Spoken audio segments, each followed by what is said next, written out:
Hermann, Prussia, January 14, 1942. Reichsmarshal Hermann Göring set down his champagne flute and laughed, a deep, rolling laugh that echoed through the great hall of his hunting estate, bouncing off the walls lined with stolen masterpieces and the mounted heads of animals killed on 3 continents. His guest, General Feldmarschall Erhard Milch, State Secretary of the Reich Air Ministry, did not laugh. He had just delivered news from the Intelligence Division, a report on American President Roosevelt's announcement to Congress 8 days earlier. The numbers in that report sat between them like an unexploded bomb. 50,000 aircraft. Roosevelt had declared that American factories would produce 50,000 military aircraft in 1942, not over the course of the war, not eventually. This year, 50,000 aircraft in 12 months.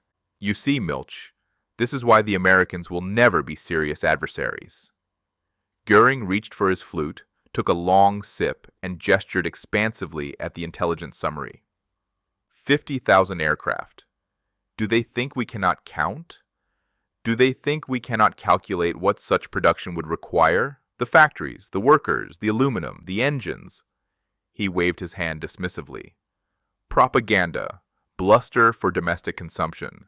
Roosevelt is a politician, not an industrialist. He announces what he wishes were true, not what is possible. Milch shifted uncomfortably. Herr Reichsmarschall, our analysts believe... Your analysts believe what frightened men always believe, that the enemy is stronger than he is. Göring's voice hardened. I know the Americans, Milch. I have studied their industry. They build automobiles and refrigerators and washing machines, very impressive for housewives. But military aircraft? Precision manufacturing? The tooling alone would take years to establish.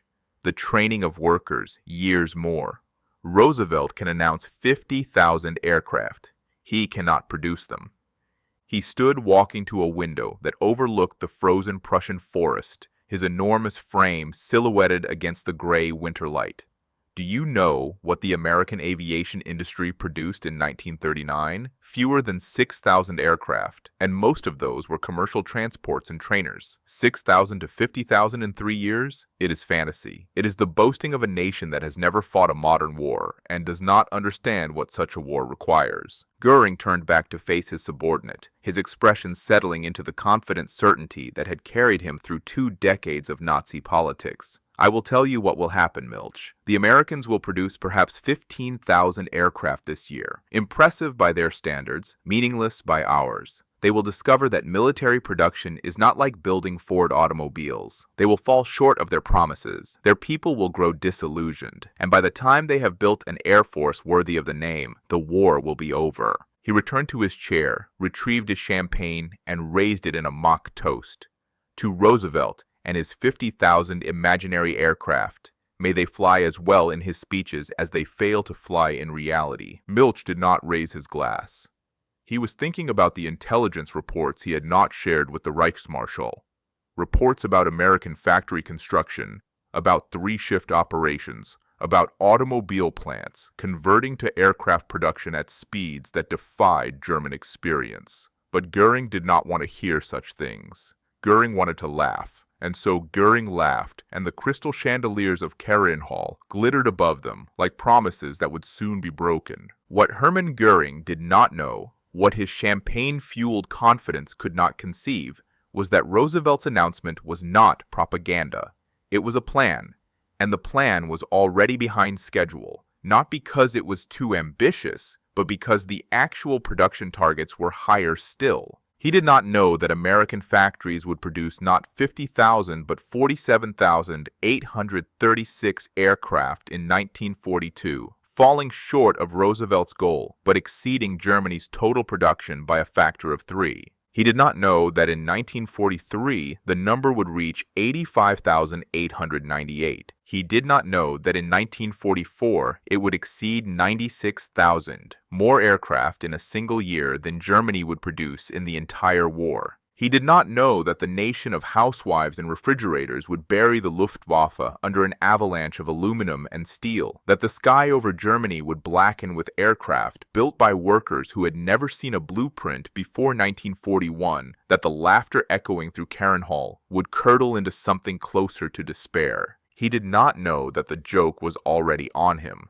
But in the burning cities of the Reich, in the shattered remnants of his air force, in the wreckage of everything he had built and boasted about, he would learn. They all would. To understand why Göring laughed with such contempt, one must first understand what aircraft production meant in 1942, and why, by every metric the German aviation industry had established, Roosevelt's announcement seemed not merely optimistic, but mathematically impossible. Building a military aircraft was not like building an automobile. This was the fundamental truth that German industrialists and Air Ministry officials repeated like a catechism, and they had evidence to support it. A modern fighter or bomber contained over 100,000 individual parts, each manufactured to tolerances measured in thousandths of an inch. The engine alone required metallurgical expertise that took decades to develop, alloys that could withstand temperatures exceeding 1,000 degrees Celsius, machining that could not deviate by the width of a human hair, assembly procedures that demanded craftsmen trained for years. Germany had spent the entire decade of the 1930s building an aviation industry capable of producing 10,000 aircraft per year. The process had required constructing dozens of specialized factories, training tens of thousands of skilled workers, establishing supply chains for exotic materials, from aluminum to rubber to chromium, even with the full backing of the Nazi state, with unlimited access to capital and labor, with engineers working without the constraints of democratic oversight or worker protections. German aircraft production had reached 8,295 aircraft in 1939 and 10,826 in 1940. These were numbers that represented the outer limit of what focused industrial effort could achieve. They were the product of German engineering excellence, the precision manufacturing, the quality control, the obsessive attention to detail that made German aircraft among the finest in the world. Each Messerschmitt Bf 109 that rolled off the assembly line at Augsburg was a masterpiece of industrial art, hand-fitted and individually tested, a weapon built by craftsmen who took pride in their work. And the Americans were claiming they would build 5 times as many aircraft in a single year. General Major Joseph Kammhuber, commander of Germany's night fighter forces, captured the prevailing view in a staff memorandum circulated in February 1942.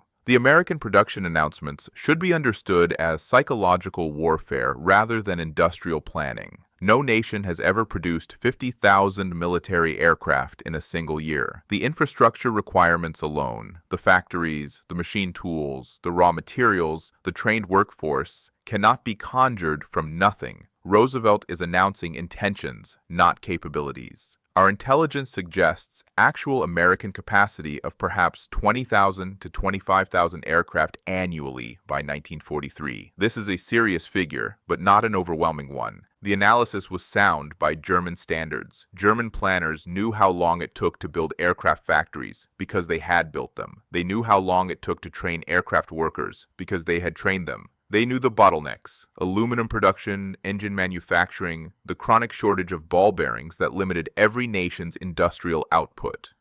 By every measure Germany understood, American claims were exaggerated by at least a factor of 2.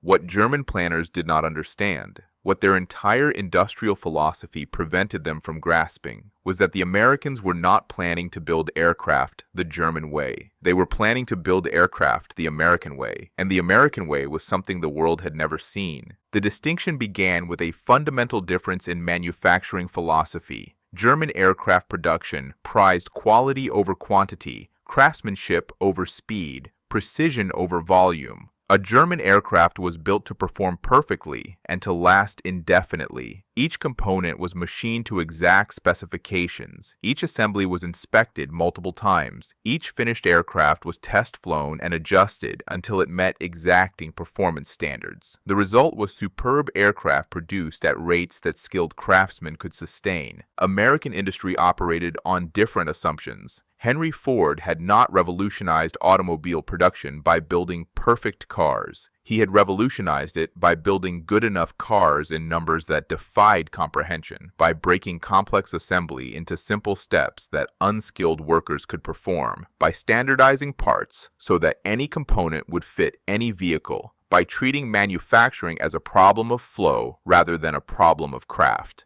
The American aviation industry had watched Ford's methods transform automobile production from thousands per year to millions per year. They had studied his assembly lines, analyzed his techniques, absorbed his philosophy. And in 1940, they had begun asking a question that German industrialists would have dismissed as absurd. What if you built airplanes the way Ford built cars? Roosevelt's announcement of 50,000 aircraft was not a fantasy. It was the public unveiling of a plan that had been in development since the fall of France in 1940, a plan that would convert the most productive industrial economy in human history to the single-minded production of weapons of war. The automobile factories of Detroit, the appliance plants of the Midwest, the shipyards and steel mills and aluminum smelters of a continent-spanning industrial base, all of it was about to be redirected toward a single goal. Göring looked at American industry and saw refrigerators and washing machines. He should have seen the assembly lines that built them and understood that assembly lines do not care what they produce.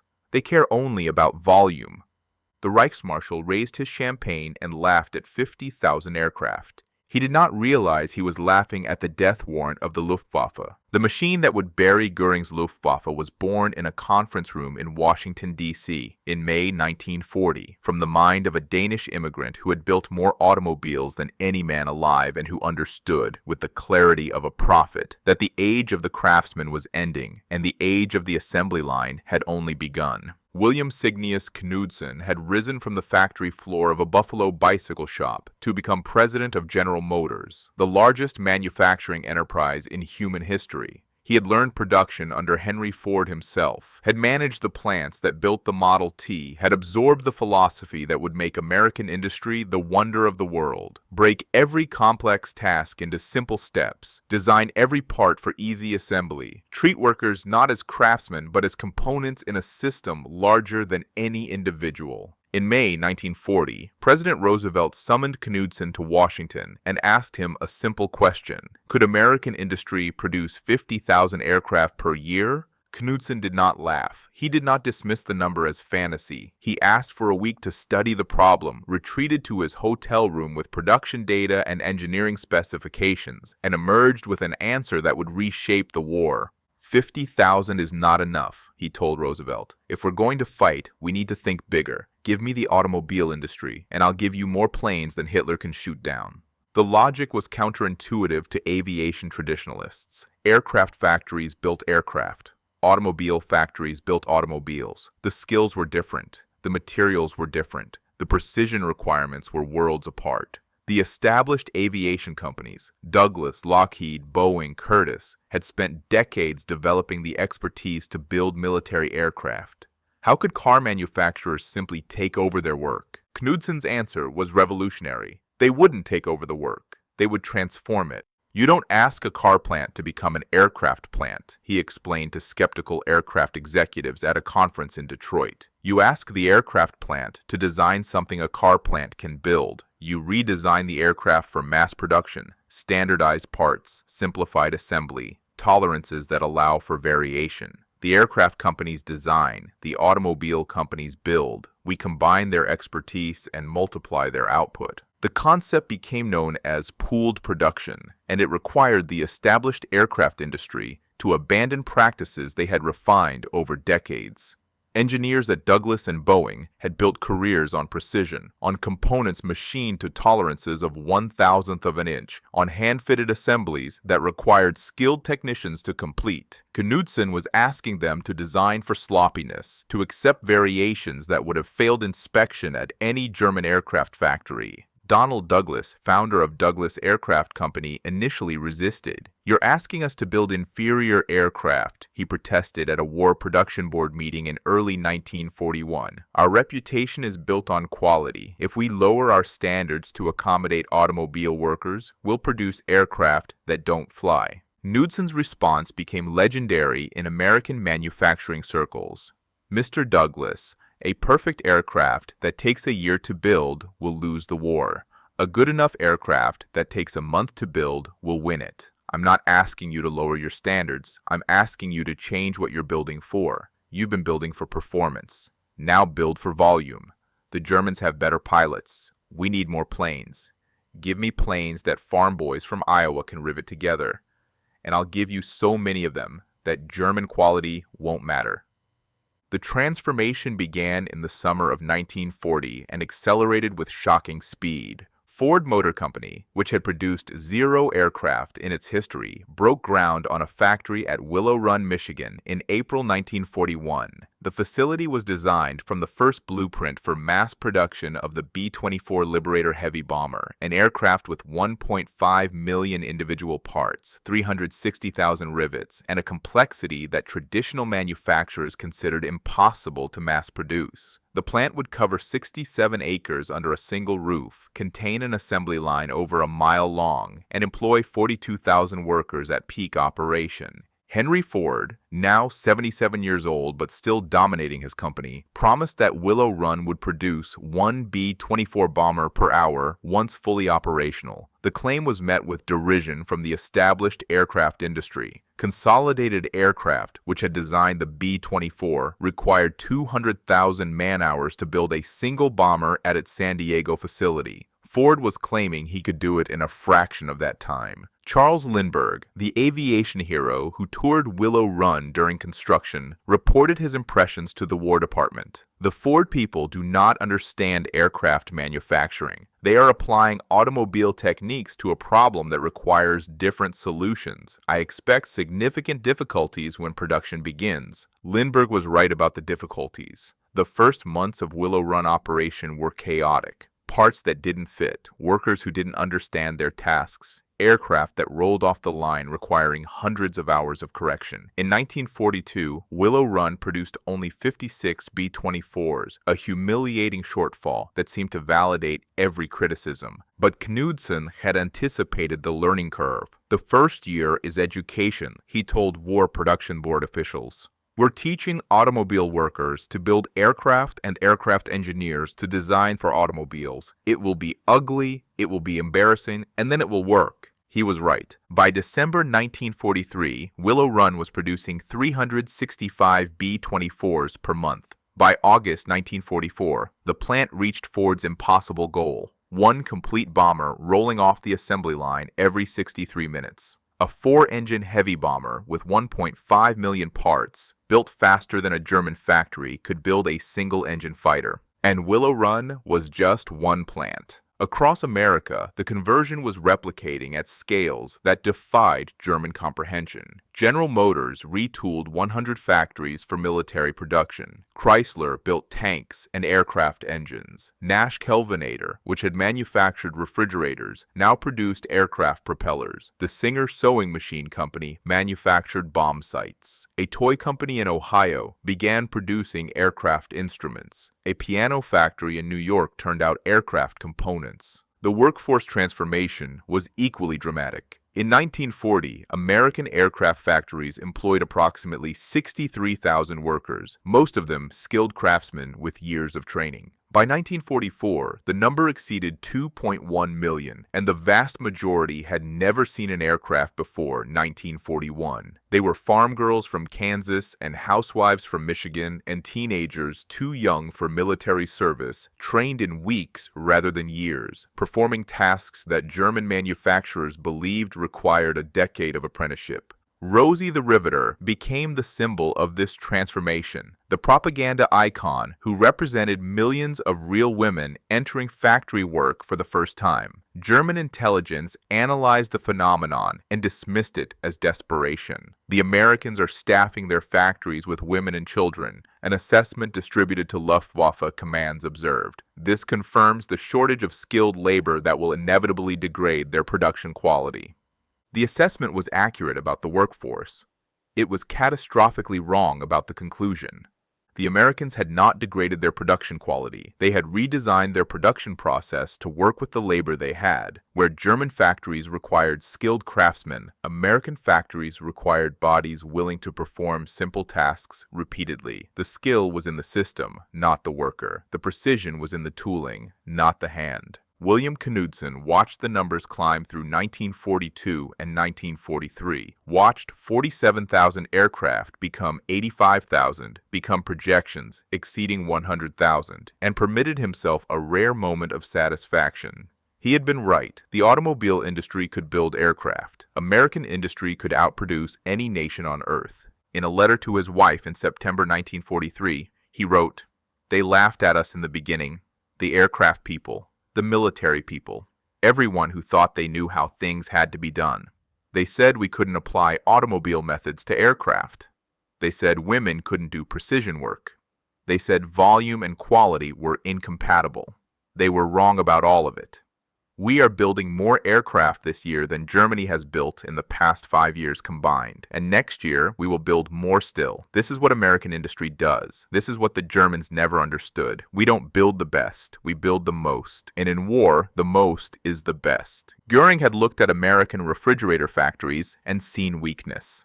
He should have seen the future, because the future was not about building masterpieces. It was about building avalanches. And the avalanche was about to begin. But avalanches do not begin as torrents. They begin as trickles, as cracks, as embarrassing failures that make skeptics nod and critics smile. And in 1942, the American aircraft production miracle looked less like a miracle and more like a catastrophe. Willow Run became a national joke. The plant that Ford had promised would revolutionize bomber production spent its first year producing excuses instead of aircraft. Workers hired by the thousands discovered that building B-24s bore no resemblance to building Fords. The tolerances were different. The materials were different. The assembly sequences, designed by consolidated aircraft engineers who had never worked with automobile manufacturers, assumed skills and equipment that Willow Run did not possess. Parts arrived that didn't fit. Subassemblies that should have mated precisely required hours of hand-fitting. Workers trained in 3-week courses made mistakes that cascaded through the production process, creating aircraft that required more hours of rework than they had taken to build. In August 1942, Willow Run completed exactly one B-24, one bomber from a plant designed to produce one per hour. The press, which had breathlessly reported Ford's ambitious promises, now savaged the company with equal enthusiasm. Willow Run became Will It Run, a joke repeated in newspaper columns and congressional hearings and Luftwaffe intelligence summaries. Time magazine published a devastating assessment. The Ford Motor Company promised to revolutionize aircraft manufacturing. Instead, it has demonstrated that automobile executives do not understand aviation. Willow Run is the most expensive mistake in American industrial history. German intelligence followed the debacle with professional satisfaction. A report distributed to Luftwaffe Command in October 1942 concluded, "American aircraft production continues to fall short of announced targets."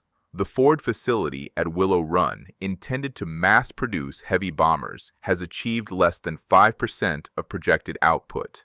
This confirms our assessment that automobile manufacturing techniques cannot be successfully applied to aircraft production. The American approach of quantity over quality is producing neither quantity nor quality. The assessment was accurate in its details. American aircraft production in 1942 reached 47,836 units, an impressive number by any historical standard, but a significant shortfall from Roosevelt's promised 50,000. More troubling than the total was the composition. A disproportionate number were trainers and transport aircraft rather than combat planes. Fighter and bomber production lagged behind schedules that had already been revised downward twice. Quality problems compounded the production shortfalls. Aircraft rushed through accelerated assembly processes arrived at military bases with defects that would have been unthinkable in German production. Hydraulic systems that leaked, electrical connections that failed, control surfaces that required adjustment before the aircraft could safely fly. A damning Army Air Forces report in November 1942 found that the average American combat aircraft required 47 hours of additional work after delivery before it could be considered operational. The established aircraft manufacturers, who had warned against the automobile industry's involvement, felt vindicated. Igor Sikorsky, the aviation pioneer, wrote in a private letter, "The experiment in mass production has failed as we predicted. Aircraft are not automobiles. They cannot be built by workers trained in weeks. They cannot be assembled from parts manufactured to automobile tolerances. The Ford approach may eventually produce large numbers of aircraft, but those aircraft will be inferior to what our traditional methods produce. And in aerial combat, inferior aircraft mean dead pilots." Even within the War Production Board, doubt was spreading. A confidential memorandum in December 1942 warned, "Current production trends suggest that 1943 targets may be unachievable.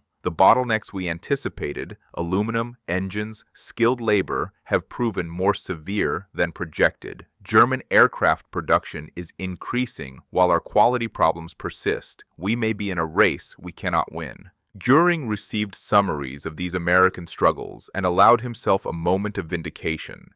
In a meeting with Luftwaffe production officials in January 1943, exactly 1 year after his champagne toast at Hermann, he referenced the intelligence reports with evident pleasure.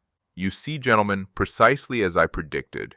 The Americans announced 50,000 aircraft. They produced 47,000, and half of those cannot fly without extensive repair. Their great Ford factory, which was supposed to produce bombers like sausages, has produced fewer bombers in 6 months than Junkers produces in 1. The Americans are learning what we have always known, that aircraft manufacturing is not for amateurs."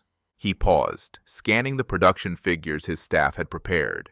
German aircraft production in 1942 had reached 15,556 units, fewer than America's total, but composed almost entirely of combat aircraft built to exacting standards. The Luftwaffe had quality where the Americans had chaos. "They will improve," Göring acknowledged. "Their industry is not incompetent, merely inexperienced.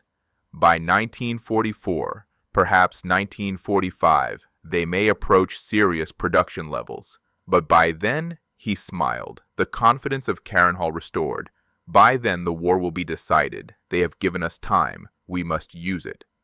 What Göring did not see, what his production charts and intelligence summaries could not reveal, was that the American failures of 1942 were not the death throes of an unworkable system. They were the birth pains of a system learning to walk. The mistakes at Willow Run were being cataloged, analyzed, corrected. The workers who had fumbled through their first months were gaining experience with every shift. The engineers who had designed for precision were redesigning for production. The supply chains that had sputtered and stalled were being rebuilt with redundancies that would make them resilient. The trickle was about to become a stream. The stream was about to become a flood. And the flood was about to drown everything Hermann Göring had built. Schweinfurt, Germany, October 14, 1943.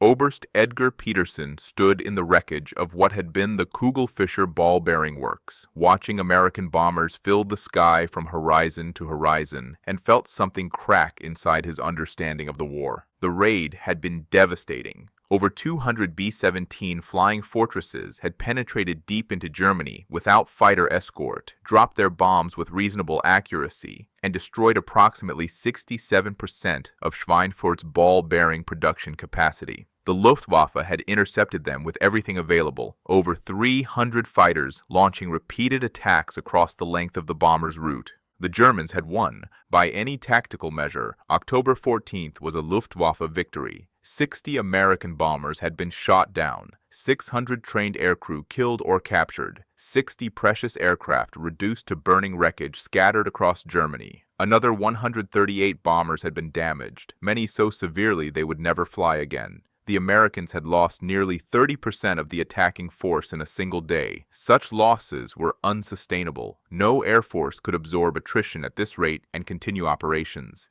Peterson, who served as a liaison between the Luftwaffe and the Reich Air Ministry, had compiled the preliminary assessment with something approaching satisfaction. The Americans had overreached. They had proven that unescorted daylight bombing was suicide. They would have to abandon their strategy, shift to night operations like the British, except that German air defenses could not be overwhelmed by courage alone.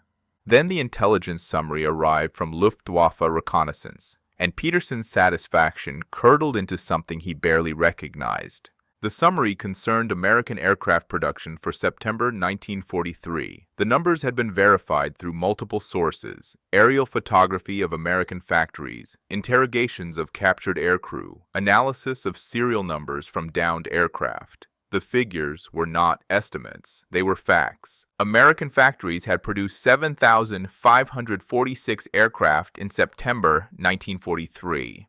Peterson read the number 3 times. He performed the calculation automatically, the arithmetic he had been trained to apply to every intelligence assessment. 60 bombers lost at Schweinfurt. 7,546 aircraft produced in a single month. The Americans were producing more aircraft in 4 days than the Luftwaffe had destroyed in its greatest victory of the air war. He set down the intelligence summary and walked to his window, looking out at the smoke still rising from the ball-bearing works. The raid had been a disaster for American air crews. It had been a strategic success for Germany, and it meant absolutely nothing because the Americans could replace their losses in less than a week, and they would be back, and they would keep coming until there was nothing left to bomb. Peterson requested a meeting with General Major Adolf Galland, commander of Luftwaffe fighter forces, that evening. The conversation that followed was recorded by Galland's adjutant and survived the war in captured documents.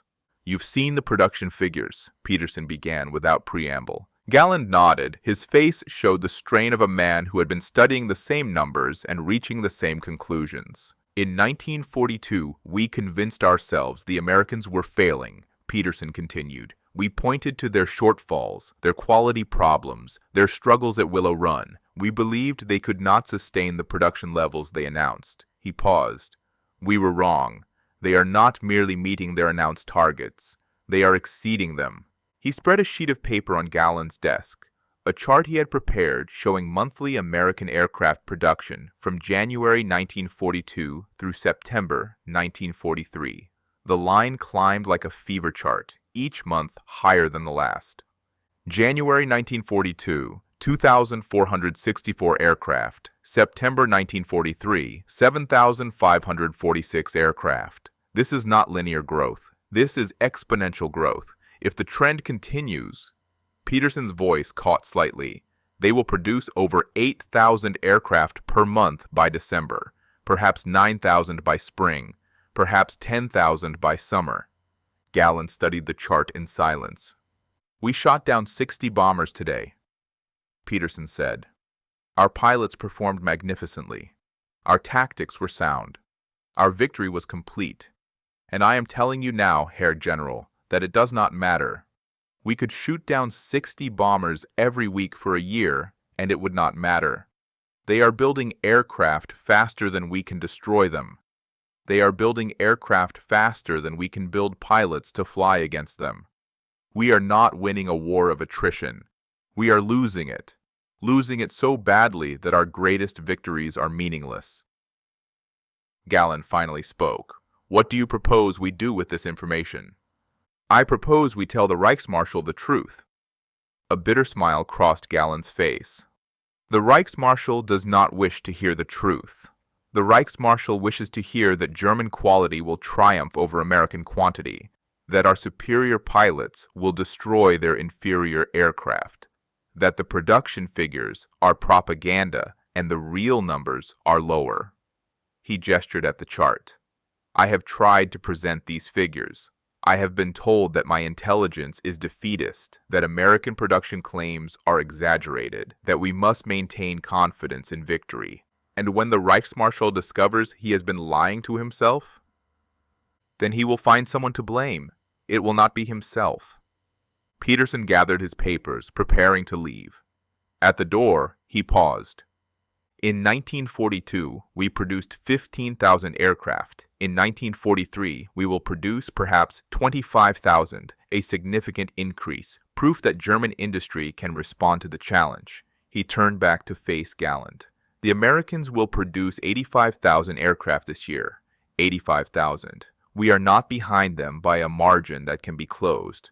We are behind them by an ocean that cannot be crossed. Every month the gap widens. Every month they build more and we build less relative to what they build. In 1 year, they have gone from struggling to meet 50,000 to exceeding 85,000. What will they produce in 1944? 90,000? 100,000? Galland had no answer. Today, we won a great victory, Peterson said quietly. And today I understood that we have already lost the war. Not because our pilots are not brave, not because our aircraft are not excellent, because the sky is about to fill with American aircraft, and there are not enough German pilots in the world to shoot them all down. He left. Galland remained at his desk, staring at the chart, at the line that climbed and showed no sign of leveling off. 60 bombers destroyed, 7,546 built. The mathematics was simple. The mathematics was devastating. The mathematics was a death sentence written in aluminum and steel. 3 weeks later, Galland requested a private audience with Göring to discuss production realities. The meeting lasted less than 20 minutes. Göring dismissed the figures as enemy propaganda absorbed by weak minds, accused Galland of defeatism, and threatened to have him removed from command if he continued spreading pessimism. The Reichsmarshal, who had laughed at 50,000 aircraft, refused to believe in 85,000. By the time he believed, there would be nothing left of his air force but memories and wreckage. The sky began to darken in February 1944, not with clouds, with aircraft. American aircraft, arriving in numbers that veterans of the Luftwaffe would later describe with the vocabulary of natural disaster, swarms, floods, plagues. The arithmetic that Peterson had calculated in October 1943 was translating into operational reality, and the reality was beyond anything German pilots had been trained to comprehend. Big Week, the Allied operation officially designated Operation Argument, began on February 20th, 1944, with the largest coordinated bomber offensive in history. Over 1,000 American heavy bombers struck German aircraft factories on the first day. On the second day, 900 more. On the third, 800. On the fourth, over 1,000 again. Day after day the bombers came, escorted now by P-51 Mustangs with the range to accompany them all the way to Berlin and back, pounding the factories that produced the aircraft Germany needed to survive. Lieutenant Heinrich Ruprecht, a Bf-109 pilot with JG-3, described the experience in a letter to his brother that survived the war. "You cannot imagine what we are facing. Yesterday I flew 4 sorties. 4. We would land, refuel, rearm, and take off again while the next wave of bombers appeared on the horizon.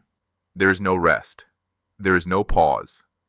They come in the morning and they come in the afternoon, and when the bombers finally stop, the fighters remain, hunting us on our own airfields, strafing us as we try to land. I counted the bombers in one formation. I stopped at 300 because I ran out of time to count. 300 heavy bombers in a single formation, with fighters above and beside and below them, more fighters than I have seen in my entire career. And this was one formation of perhaps 5 or 6 that attacked that day. Where do they come from? How can any nation build so many aircraft? It is as if they are manufactured by some process we do not understand, as if they grow from the ground fully formed. The German aircraft industry, the target of Big Week's fury, reeled under the assault. The Messerschmitt factory at Regensburg lost 65% of its machine tools. The Focke-Wulf plant at Oschersleben was so badly damaged that production halted for 6 weeks. Across Germany, aircraft manufacturing capacity dropped by an estimated 30% in a single month. But the deeper damage was not to factories, it was to pilots. The Luftwaffe lost 355 fighter pilots in February 1944, killed, wounded, or captured. In March, the number reached 370. In April, 400. In May, 450. These were not replaceable losses. These were instructors and squadron leaders and veterans with hundreds of hours of combat experience, men who had been fighting since Spain and Poland and the Battle of Britain. Each death removed not just a pilot but the expertise that pilot carried. knowledge that could not be taught in training schools because the men who should have been teaching were dead. German training programs, already strained, began to collapse under the attrition. New pilots arrived at operational squadrons with 110 hours of flight time, barely enough to take off and land safely. Their American counterparts had 350 hours. The gap in experience compounded the gap in numbers until air combat became less a contest of skill than a mechanical process of attrition that Germany could not survive. General Major Dietrich Peltz, commanding bomber forces on the Western Front, submitted a report in April 1944 that captured the transformation with statistical precision.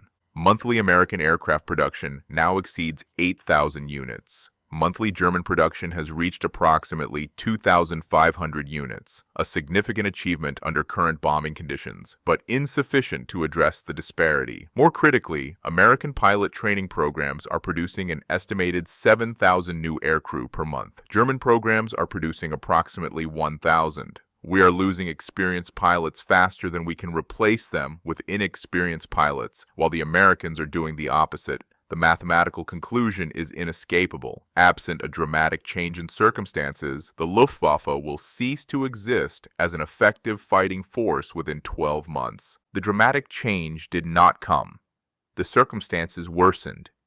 In June 1944, the Allies invaded Normandy, and with the invasion came an air umbrella so dense that German pilots spoke of it as a physical barrier, a ceiling of aircraft that could not be penetrated. Over 12,000 Allied aircraft supported the D-Day landings, flying 14,674 sorties on June 6th alone. The Luftwaffe, which had ruled the skies over Dunkirk 4 years earlier, managed to put fewer than 100 fighters into the air over Normandy on the day of the invasion. Hauptmann Helmut Wick, a reconnaissance pilot tasked with observing the invasion beaches, filed a report that evening that was later entered into evidence at Nuremberg. I was ordered to photograph the landing areas. I crossed the coast at 15,000 meters, hoping altitude would protect me from the fighters that filled every other layer of sky. It did not. I was intercepted within 4 minutes by American P-47s that had apparently been stationed at altitude specifically to catch aircraft like mine. I escaped only because my aircraft was faster in a dive.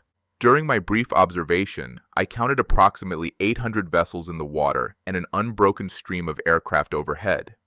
The air above the beaches was not defended. It was owned. There were so many Allied aircraft that I could not distinguish individual formations. They merged into a single mass, a river of machines flowing in one direction. I have been flying since 1938. I have never seen anything like this. I do not believe our intelligence assessments. I do not believe our production figures. I believe what I saw, and what I saw was the end of the Luftwaffe. The production figures for 1944 confirmed what pilots like Wick and Ruprecht experienced in the air. American factories produced 96,318 aircraft that year, nearly twice the 1943 total, nearly double what Göring had dismissed as impossible, nearly 4 times German production. The monthly rate exceeded 8,000 aircraft in some months, more than Germany produced in an entire quarter. The annual total represented more aircraft than Germany had built since Hitler came to power in 1933. And the aircraft were not merely numerous. They were escorted by fighters that could reach any target in Europe, armed with bombs that could penetrate any shelter, flown by pilots who had 3 times the training hours of their German opponents. Quantity had not come at the expense of quality.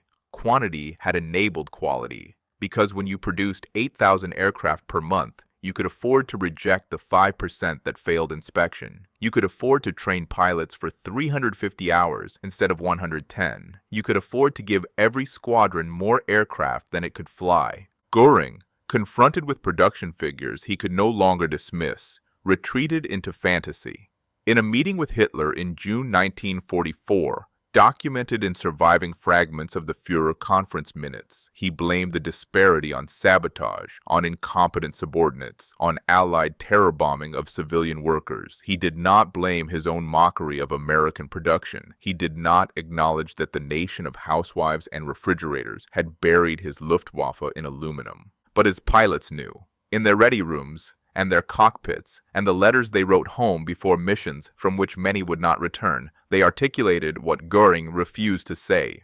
Oberleutnant Franz Stigler, a veteran pilot who would end the war with 28 victories, wrote in his diary on July 3, 1944, "We are told that new aircraft are coming. We are told that wonder weapons will turn the tide. We are told that German quality will triumph over American quantity. These are lies. I have seen American quantity. There is no quality on earth that can defeat it. They send 1,000 bombers and we shoot down 50, and the next day they send 1,000 more. They lose more aircraft in a week than we produce in a month, and it does not slow them. It does not even concern them. They count their losses in percentages and decide the percentages are acceptable and continue. We count our losses in pilots and know that each pilot lost is irreplaceable. This is not a war we can win. This is an execution we are required to attend." The Reichsmarshal, who had raised his champagne at Carenhall and laughed at American ambition, was no longer laughing. He was watching his Air Force die, one pilot, one squadron, one irreplaceable veteran at a time, buried under a sky that filled with more aircraft each day. Aircraft that came from factories he had dismissed as fantasies, flown by pilots he had dismissed as amateurs, built by women and farm boys he had dismissed as incapable of precision work. The nation of housewives had learned to build bombers, and the bombers were coming home to Germany. The final ledger of American aircraft production reads less like industrial statistics than like the vital signs of a nation that had transformed itself into a weapon. Between December 1941 and August 1945, American factories produced 299,293 military aircraft. The number defies intuition. It requires context to comprehend. In 44 months of war, American industry produced more aircraft than Germany, Japan, Italy, and all their allies combined. The 299,293 American aircraft exceeded the 189,307 built by the Axis powers by more than 100,000 units, a margin greater than the entire German production for the war. The acceleration was as staggering as the total. In 1939, before the war began, American factories had produced 5,856 aircraft. In 1944, at the peak of wartime production, they produced 96,318, a 16-fold increase in 5 years. The industry that Göring had dismissed as incapable of serious military manufacturing had become the largest producer of aircraft in human history. The monthly figures from 1944 alone told a story of industrial dominance unprecedented in warfare. January, 8,789 aircraft. March, 9,117 aircraft. September, 9,466 aircraft. Each month, American factories produced more aircraft than Germany produced in an entire quarter. Each month, the gap between American abundance and German scarcity widened until it could no longer be measured in percentages, but only in multiples. And the aircraft were not merely numerous. They were effective. The quality problems of 1942 had been solved through the same systematic approach that had solved every other problem. Defect rates that had exceeded 15% in early production dropped below 3% by 1944. The B-24 Liberator, which had required 200,000 man-hours to build at Consolidated's original San Diego facility, required 22,000 man-hours at Willow Run by war's end, a reduction of nearly 90%. Ford's promise of one bomber per hour, mocked as fantasy in 1941, had become reality by 1944. The human scale of production was equally incomprehensible. At peak employment, over 2.1 million Americans worked in aircraft manufacturing, more than the entire population of some European nations. They produced aircraft at rates that required new vocabulary to describe, not planes per month or per week, but planes per day, per shift, per hour. A B-24 rolling off the Willow Run line every 63 minutes. A P-47 Thunderbolt every 90 minutes at Republic's Farmingdale plant. a P-51 Mustang every 100 minutes at North American's Dallas facility. The Germans had no equivalent statistics because they had no equivalent production. German aircraft manufacturing peaked at 39,807 aircraft in 1944, an impressive achievement under Allied bombing, but barely 40% of American output. And the German figure was inflated by desperate expedients, cannibalizing training programs to put every available aircraft into combat, accepting quality reductions that would have been unthinkable in 1942. Counting repaired aircraft as new production, the reality was worse than the number suggested. Post-war interrogations revealed how completely German leadership had misjudged American capacity and how long they had persisted in their delusions. Reichsmarschall Hermann Göring was captured in May 1945 and subjected to extensive interrogation at Nuremberg. When confronted with American production statistics, his responses oscillated between disbelief and deflection. An excerpt from his interrogation transcript, conducted in September 1945, captured the confrontation. Interrogator: The United States produced 299,293 military aircraft during the war. Were you aware of this figure? Göring: That figure is impossible. It cannot be correct. Interrogator: It is documented. We have the production records, the serial numbers, the allocation reports. This is not an estimate. Göring: Long pause. Then I was deceived. I was told American production was far lower. I was told their claims were propaganda. Interrogator: Who told you this? Göring: My intelligence services, my production ministry contacts. Everyone told me the Americans could not produce such numbers. Interrogator: In January 1942, you are recorded as laughing at President Roosevelt's announcement of 50,000 aircraft. The actual production that year was 47,836. In 1943, the United States produced 85,898 aircraft. In 1944, 96,318. Did you continue to believe these numbers were impossible? Göring: I believed German quality would compensate for American quantity. I believed our pilots, our aircraft, our technology would prevail. I did not understand. Trails off. Interrogator: What did you not understand? Göring: I did not understand that there is a quantity so large that quality becomes irrelevant.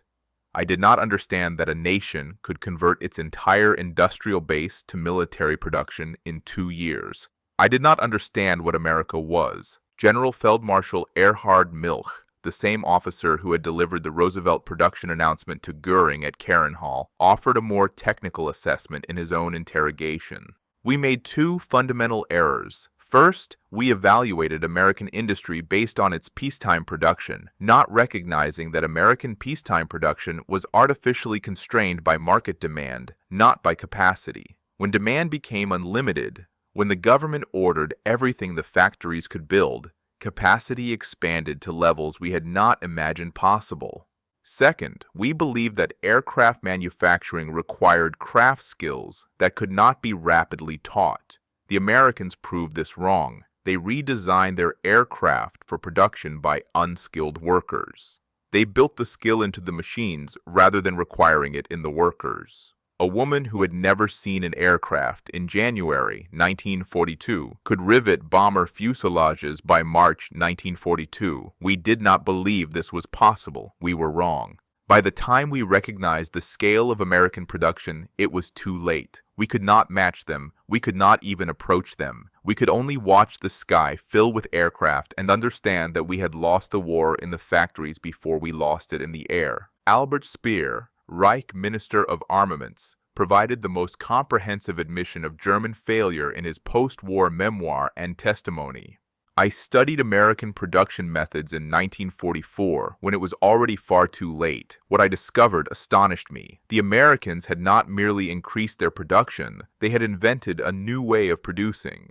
Their factories operated on principles we did not understand, using workers we would not have employed, achieving outputs we would not have believed.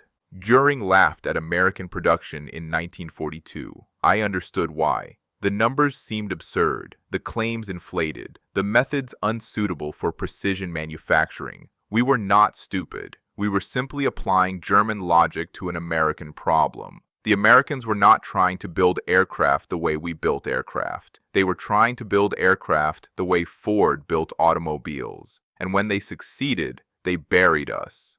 The tragedy is that we could have known. The information was available. Our intelligence services tracked American factory construction, American production rates, American workforce expansion.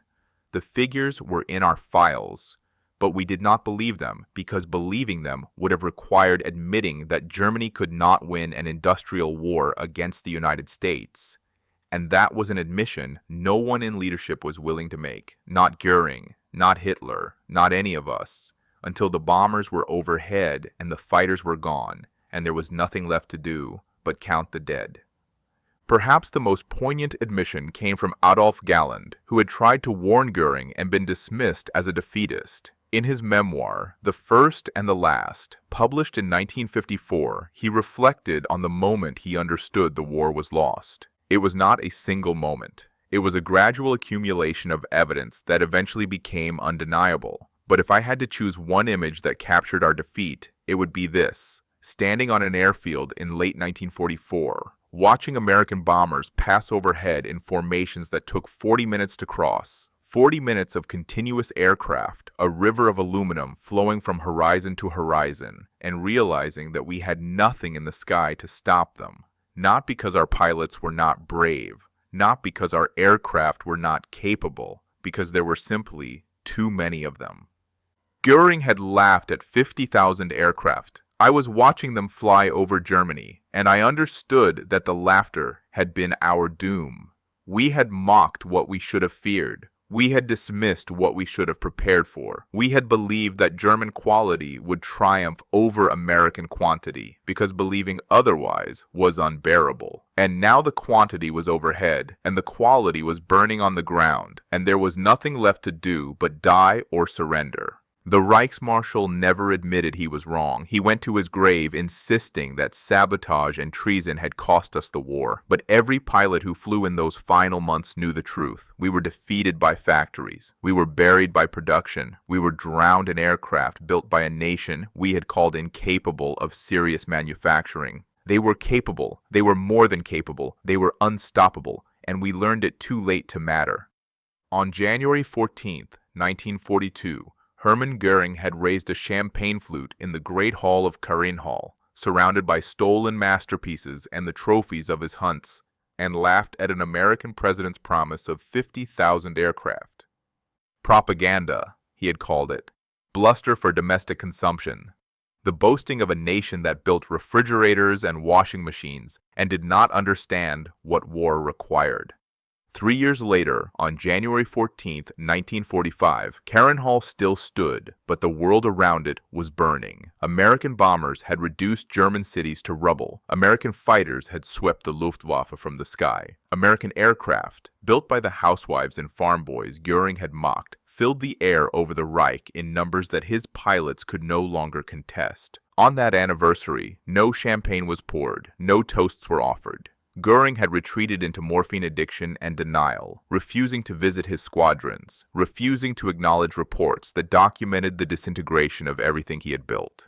The Reichsmarshal, who had promised that no enemy bomb would ever fall on German soil, now presided over a nation where enemy bombs fell every day, dropped from aircraft that came in formations so large they required 40 minutes to pass overhead. The 50,000 aircraft he had laughed at had become 96,000 in a single year. The factories he had dismissed as incapable of precision manufacturing were producing a heavy bomber every 63 minutes. The workers he had called amateurs, women who had never seen a blueprint, teenagers too young for military service, farmers who had never left their home states, had buried his air force under an avalanche of aluminum that no amount of German quality could withstand. Marienhall itself would not survive much longer. In April 1945, as Soviet forces approached, Göring ordered the estate destroyed rather than allow it to fall into enemy hands. Wehrmacht engineers detonated explosives that brought down the walls where the Reichsmarshal had once laughed at American ambition. The stolen masterpieces were evacuated. The hunting trophies were abandoned. The crystal chandeliers that had glittered above his champagne toast shattered and fell into rubble that no one would ever rebuild. The man who had mocked American production ended the war a prisoner, stripped of his rank, awaiting trial for crimes against humanity. At Nuremberg, he was confronted with evidence of what the nation of housewives had accomplished. Production figures that documented the largest industrial mobilization in human history, photographs of factory floors that stretched for miles, testimony from the workers who had built the aircraft that destroyed his Luftwaffe.